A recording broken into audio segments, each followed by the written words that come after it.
Hello everyone, in this video I will show you how to add extension in your Opera browser. So let me show you some of the extension here. I have only one extension and I can just go and add more and more extension, right? How I can do this? So the first thing is that let me show you. You have to just go to Google and here you have to search for Chrome Web Store. Right now, this is a Chrome Web Store. Now, all the extension is available only this platform here. So let's say I just want, any of the extension. Let's say I'll just choose a popular one. I will use Grammarly. Okay, so I just want to extension into my Opera. So I will just go and click on Add to Opera, Add extension. You don't need to sign in, right? You don't need to add your Google account, nothing. You can just easily add it. Now it will just take a few seconds automatically. It's taking around 1 to 2 minutes depending upon your internet speed here.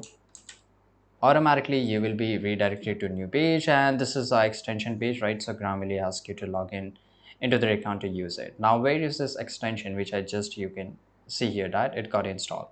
So this is here. Just go and click on this cube section. Now this is here. So if I just go and click on pin it, it will come up here. So it will available in the taskbar and I can just go and click on it and then I can use it, right? So this is how you can add extension. Thanks for watching this video. Subscribe.